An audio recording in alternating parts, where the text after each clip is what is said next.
What's up guys, welcome to another video by CJF. So as you all know, there are a lot of Apple fans around the world who are desperately waiting for the iPhone 12 to be released.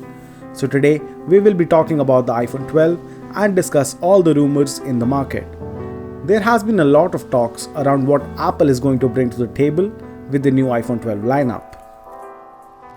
Before going ahead, I would like to thank concept creator who gave us the concept of the design for the new iPhone series. He has been doing really great work at conceptualizing the new designs. Head to his channel Concept Creator to see more of his work. Apple recently released the iPhone SE2 or SE 2020. It was a great time to introduce a cheaper phone in the market at the time of a worldwide crisis. It is an iPhone 11 in the body of an iPhone 8. The new iPhone doesn't burn a hole in the pocket and brings more people to the Apple's ecosystem. There is only one major difference between an iPhone 8 and the SE2, that is the chipset. Other than that, they have not changed anything. Hats off to Apple for implementing their marketing strategy for the SE 2020. Now coming to what Apple could pack in their iPhone 12. First, I would like to mention that the iPhone 12 launch will be delayed until mid-October, as they haven't started the production.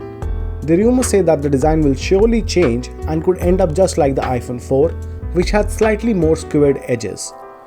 The notch was rumored to get smaller in the coming models, but I think that will not be the case for the iPhone 12.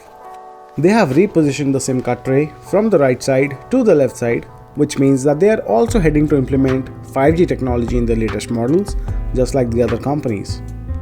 They are expected to launch 4 models for the iPhone 12 lineup with a 5.4, 6.1, 6.4 and a 6.7-inch display. They always ended up buying the display screens from Samsung, but this time they have ordered it from LG too. Samsung Display will produce approximately 55 million units and LG Display will produce approximately 20 million units of OLED panels in the iPhone 12 series. The new iPhone 12 will have Apple's latest A14 Bionic chip, which is again going to be the best chipset in the world, as claimed by Apple. Some of the iPhone 12 models could ditch the 64GB of memory and could even end up giving 128GB minimum memory, but with 4GB and 6GB of RAM in its variants. There was another rumor regarding the cameras. It was claimed Apple would go for an additional camera on the back, making it 4 cameras, but new news coming suggests that they might stick to 3 cameras with some tweaks.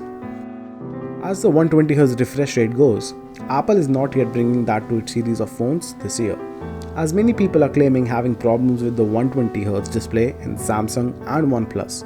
As mentioned before, Apple buys its displays from Samsung, so they could end up sticking with the 60Hz refresh rate, as quality matters to Apple a lot. Now coming to the prices of these phones. The iPhone 12 could start as low as $650 with $750 for the iPhone 12 Max. The Pro model could cost nearly $1,000 and the Pro Max variant could even end up costing $1,100. All these prices are not yet confirmed by Apple, as it would be too early to tell as the production has not yet started. Apple might ditch the wired Airpods headphones in the box for the iPhone 12. This would naturally drive sales for the Apple's second generation Airpods, as customers would no longer be getting the free headphones with their new phones. As the time nearby is for the launch, more and more stronger rumors come into the market, as it has been the case with all the phones in the past. So I'm pretty sure that these rumors are somewhat true and Apple would not take a big step this time, but would mainly work on the design and the 5G capability of the A14 chipset. So that's it for all the rumors in the market for the upcoming iPhone 12. If you end up reading to any more rumors, feel free to share it with me and the tech community. Keep following, liking and subscribing to my YouTube channel if you're a gadget freak like me.